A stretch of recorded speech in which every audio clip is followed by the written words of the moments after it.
and it's great to see you again. I recognize you. I wouldn't have, but I do. And I remember your case explicitly. And we're going to be discussing the rather interesting and unique circumstances surrounding you because you had an immunologic issue that had prevented you from getting pregnant on your own and from having a baby. We'll discuss the basis for that later, but before we do, I'd like you to tell us, in your own words, maybe, exactly what happened in your case and how this all unfolded. Okay, great. So, oh my goodness, we before we found you, Dr. Sher, we had been struggling for 2 years to get pregnant. All of the Canadian doctors told me that I just needed to relax and it would happen. I had just finished my PhD, so it was understandable that I was probably stressed out and needing to bring my body back to some version of normal, some version of ready for conception. And but I knew in my gut, even from the beginning, I knew that there was something going on that was celiac, kind of autoimmune related. And the first doctor that I saw actually in Vancouver, he asked me, "What do you think's going on?" And I told him, I was like, because in I don't know if you've probably heard of this, but in Sex and the City, Doctor when Charlotte and Trey, they have kind of the immunologic issue going on. It's probably not quite as scientific as is true. It happens in real life, but I knew in my heart it was something like that because I actually had a dream every night, every month that we would try. A couple nights before my period would come, I'd have a dream that my body was attacking the embryo, and then I would get my period a couple days later. So I knew what was happening. But when I told the Canadian doctor this, he actually laughed at me and told me that that was only in the movies, that it wasn't a thing. So I trusted him. This was the first doctor we'd seen on our fertility journey, and I thought, okay, well, he's the expert. I'm obviously don't know what I'm talking about. And so I continued to relax, and yeah, and so then it was just really horrible for 2 full years, trying everything we possibly could. Um, I did all of the natural things. I'm very passionate about a holistic approach. And so I did everything: diet and lifestyle and meditation and acupuncture and naturopath and all of the things. And it just didn't work. And so finally, I was in this, I'm from Canada, but I was in the States at a conference, and something inspired me to finally Google autoimmune infertility. And I don't know if the Google results were different because I was in the States, because I'm sure I looked it up before, but finally I found you, Dr. Sher. And so we immediately connected. I think your incredible team got me in touch with you days after I found you. We had the consult. You just got the ball rolling, and I found you April 2016. The ball was rolling. I wanted to start yesterday, but we successfully got started, and I was able to do the full cycle egg retrieval. We did a fresh transfer. Actually, I think I was 30 or 31 when we did that, and so we decided that it would be a good option to try the fresh transfer, and luckily enough, it worked. And so we did that in June 2016. Down in LA with you, and I have a beautiful 6.5-year-old little boy to show for that. So I can keep going with the other kids, but that was kind of our journey to get started, and that you changed our life. Well, you're very sweet and you're a delight. It's a pleasure to speak with you again. It conjures up all the emotions and feelings I had when I first met you. Obviously, you're a very intelligent lady and you wanted to get answers. There are things that a lot of people don't realize. You didn't have an autoimmune problem, you had an alloimmune problem. So let me explain. In most cases, the immune system plays a vital role in allowing an embryo to attach and produce a baby. There are cells in the uterine lining of all women. They're called natural killer cells. They journey from the bone marrow where they formed, and they journey to the uterus, and they multiply there under the effect of the hormones of the ovary. And these natural killer cells are the gatekeepers. They produce growth factors. Amongst them are things called cytokines. Two types. type 1 and type 2, or Th1 and Th2. And the Th2 cytokines attract the roots of the embryo into the wall of the uterus to promote implantation, to form the placenta, the lifeline for the baby. And the type 1 cytokines trim down those roots so the placenta remains confined to the inner wall of the uterus. So there's a balance. There's the cytokines Th2 that attract the embryo's roots, and the Th1 that kill off some of the cells to allow the placenta to function normally and to remain confined to the inner aspect of the uterus and come away with the baby. In order for us to exist as a species, a woman's got to have normally functioning natural killer cells with a balance between Th1 and Th2. And that happens in most cases. 15 to 20% of cases, that isn't the case because the woman has either been exposed to an autoimmune process like lupus, rheumatoid arthritis, hypothyroidism, celiac disease. We can go on and on and on, including also, in a third of cases, endometriosis.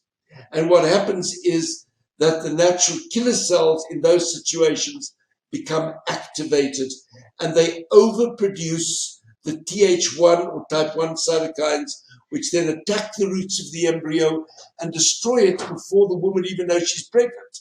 She doesn't even know she's pregnant. She thinks she's infertile, but she's having many miscarriages. And in about 20% of the cases where there is this activation of natural killer cells, it's not due to the autoimmune process, which, by the way, is very simple to deal with and easy to treat. We were the first to really show this in IVF. But it's called alloimmune. That's what you've got. And the alloimmune variety is where you and your husband share certain genetic similarities, primarily but not exclusively involving the transplant gene DQ-alpha, an HLA gene, which is on chromosome pair number 6. All people have got 2. One comes from the father, one comes from the mother. Same for your husband as for you. And it's very, very rare for all of them to match. If they do, you're going to have a problem that we can't fix.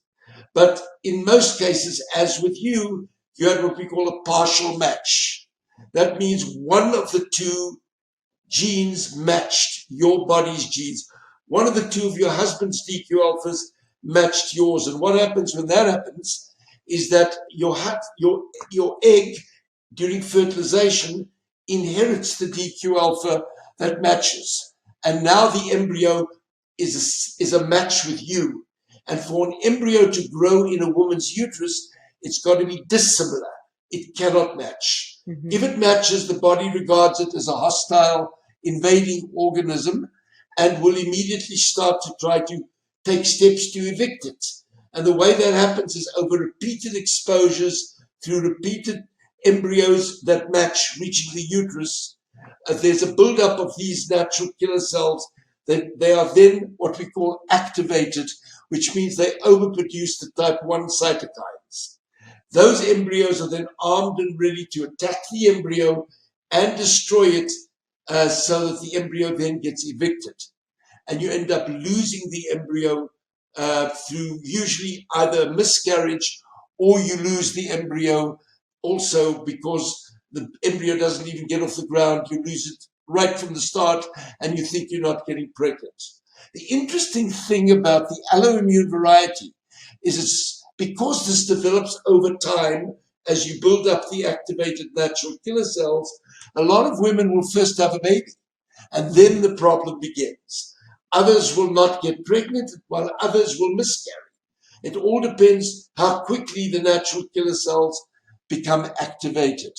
So when I see a woman who comes to me who's either miscarried rather than just lost the pregnancy thinking she's infertile, not knowing she had a problem, I immediately start thinking of an alloimmune cause. And the treatment of that is to regulate the natural killer cells.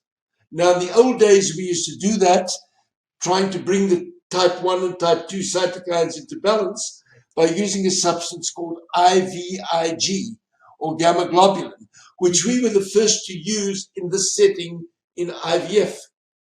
But it's very expensive. It's a blood product, and no one wants to really use blood products in this day and age because of AIDS and hepatitis and exposure to such. And it's also very expensive, and it's associated with side effects.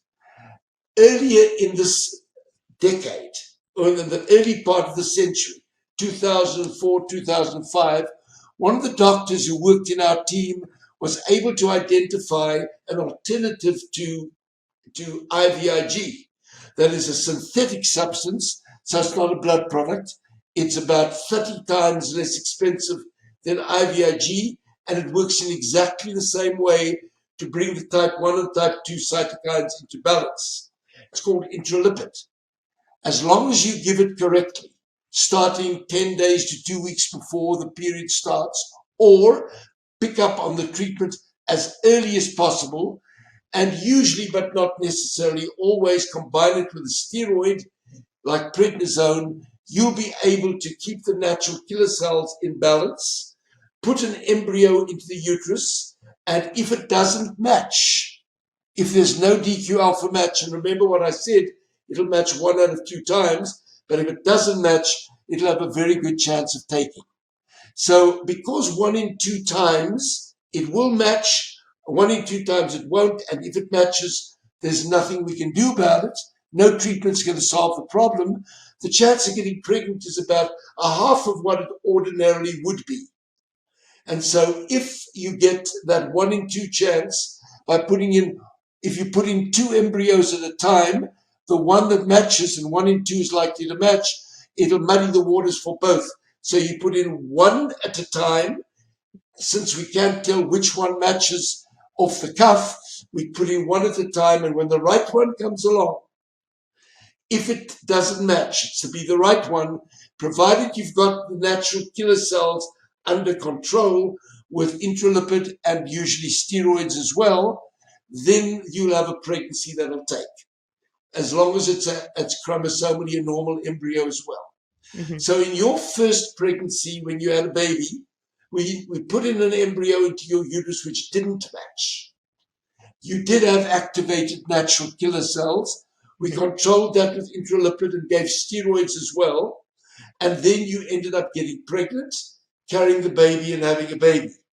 Second time round, nature fluked it. You got pregnant, you picked up the phone, you called me very early on. We're able to get the intralipid started quickly, and you carried that pregnancy through. The third time round, you again had intralipid, and you had steroids given to you, and you ended up with 1 embryo from those left over from the first egg retrieval that I did, but we ended up putting back another normal one that we'd frozen under intralipid steroid coverage, and you had another baby, so you now have 3. And you're going for a 4th one. I think you're a very brave lady. And this time you have embryos that we know are normal. Chromosomally, I think there are a number of them left over. How many all in all are left over? 3 more left over. 3 left over that are normal. We're going to put back 1 embryo again. And if it's a normal one, it's chromosomally normal, but if it doesn't match, and again, we won't know it, we'll put that embryo in, and hopefully under intralipid and steroid cover, you'll have another baby. Of interest is that we did put in 1 embryo that got you pregnant, but you miscarried. And that was lost because unknowingly the embryo we put in must have been a match. So we weren't able to rescue it. But since we don't know which is a match and which isn't, we put in 1 at a time only, and hope that the next one we put in will end up being no match, and with the proper treatment and cover, you'll have another beautiful baby. And then so we're done. that's the background Then we're done. for everyone. Then you're done, right? Yeah. Then you're done. Yeah. Now tell us about your deliveries that you had. They were all normal vaginal deliveries, right? You didn't need cesareans for any. No, 3 normal pregnancies. My first one, so 3 normal overall normal pregnancies, normal enough deliveries, as normal as that crazy process can be. But yeah, the first one I did have like a little, there was something up with the placenta in the very first pregnancy. I forget there was a protein that was off when they did the 12-week blood work in the Okay. placenta for the first pregnancy. So they just monitored me pretty closely, and the baby started in the 50th percentile, and then by the time I was at 37 weeks, he was kind of at below the 5th percentile. So I did get induced at 37 weeks, and had him like no resuscitation, nothing needed. He came out screaming and healthy, little. He was 5.5 pounds, so he just needed some extra food, and he just is a smaller guy now. That's beautiful. Oh yeah, so my first, yeah, I carried to 37 weeks, happy, healthy baby. And then the next two, I delivered my son 1 day early, just naturally, and then my daughter came 2 days early, naturally, totally normal, healthy size, healthy everything, screaming wild children. Wow. Wow. That's beautiful. But Yeah. 37 weeks along and 5.5 pounds is not little because there was something wrong with the growth of the baby. It's little because the baby was born a little early. So Hmm. it's not necessarily what we would call intrauterine growth retardation or placental insufficiency. So all in all of your babies develop normally, which is a very important point. Hmm. And that is that if you do the right things to favor the earliest implantation of the baby, you're not only promoting the pregnancy to occur, but you're promoting optimal development of the baby. Hmm. And the objective of what we do is not to just get someone pregnant. It's to get someone pregnant so they can have a baby that'll have optimal potential for subsequent development in life. And the Absolutely. things that happen before it actually implants to get the uterine environment ready for that early embryo can set the stage for future development after birth, Hmm. because it can influence the growth of the placenta and therefore the nutritional development of the baby in utero. So I Hmm. often tell people our goal is to get a healthy baby with optimal potential. And to do that, we have to think ahead of the game. We've got to plan on creating an optimal base for implantation so the placenta will develop, because that's the lifeline for the baby. And if it doesn't develop properly, we often get problems that develop during pregnancy, such Hmm. as growth retardation of the baby with placental insufficiency. Hmm. So that really is important. Tell Yeah. us And a I little bit about your children. Oh, I think just to add to your point too, that some of the Canadian doctors that I had seen before finding you, and even when I found you, kind of when I was transitioning away from them, they were worried, and they said, "Oh, this is this won't be safe. It's not safe to you. It's not safe to the baby." And I know things have come a long way. The Calgary clinic, one of them is still not doing this autoimmune piece. The other clinic is, and there's a clinic in Vancouver that has an entire suite for intralipid infusions. So your work is exploding all over. And I know numerous people from me sharing my story who have children, healthy, wonderful babies. It's not just me. I have so many kind of like friends of friends that I've connected with, and you have changed their lives as well. So it's not just me that have had these beautiful babies to Well, show. you're very, very kind, but I always say, man proposes and God disposes. This is no human being creates a life. We Hmm. try to create circumstances and pray for the grace of the good Lord to infuse life and give that miracle to families. It's all about the journey from infertility to family. And Hmm. family to be happy means a healthy baby. And if you do the right things and you prepare properly early on, even before pregnancy starts, you don't only help promote pregnancy, but you help promote the gift of a healthy baby Hmm. through the grace of the good Lord. I think that's really important to understand. Yes, things have changed. When we started doing this work, we were among the first in the world to do it in pregnancy, to Hmm. use IVIG and then later on intralipid. When we started using this, it was ridiculed much less so now as thousands of babies are being born all over the world. And I speak to doctors every week giving some input. But the problem you have with this is it's like anything else. When you treat autoimmune causes of natural killer cell activation, it's easy. I can pass that along to any doctor who picks up the phone and calls me, walk them through what I think they should consider, and do so all the time. I've no interest in capturing patients from doctors who are dealing with that problem. I'd like rather to disseminate the message that it's treatable and we can help many women who often come to us with unexplained infertility, unexplained recurrent pregnancy loss, or a variety of other problems of unexplained placental separation, abruption, and so forth. So autoimmune implantation dysfunction is easy to fix, but the alloimmune requires a little bit more juggling. You've got to know what you're doing along the way. So I often encourage people who have that problem to pick up the phone, call my assistant, Patty. I'll give a number here, 702-281, sorry, let me repeat, 782-533-2691. And Patty will arrange for them to have a chat with me, and I will walk them through the process. So if there are women that have recurrent pregnancy loss, unexplained IVF failures over and over, or repeatedly having babies that don't do well in their growth inside the uterus, is often this underlying problem, especially in women that have repeated miscarriages or women that have had a baby and then end up with a problem. Mm-hmm. So clearly, it's a big change. It's changed a lot of things in the field. And now Hopefully, I have 3 more and beautiful more babies, people will. like you said. Yes, I know I'm spreading the word wonderful. everywhere I can. And my 3 beautiful babies, we're in Bray Creek right now. And you had asked before, they're outside playing in the boat, and they're smart and they're wild and they have energy and they love sports and reading and all the things. And Oh, that's wonderful. And tell us about Daddy.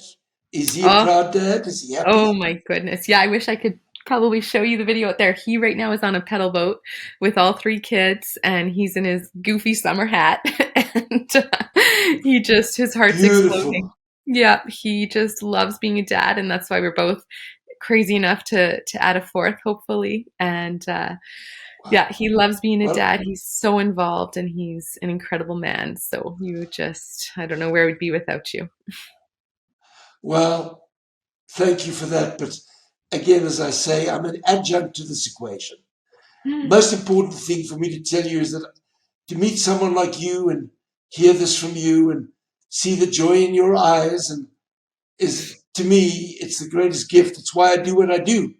I'm at that stage of my professional career where I don't have to do what I do anymore to sustain my family. I do it because I can't do without it. I love helping people and I love dealing with these kinds of problems.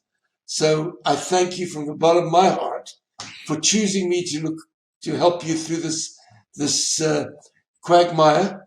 And may you just go on being happy, and may your family thrive, and may your next quest be successful also. And then hopefully we'll talk again and follow up on this discussion. Thank you, and God bless you both and your lovely family. Thank you, Dr. Sher. Bye-bye. Bye-bye.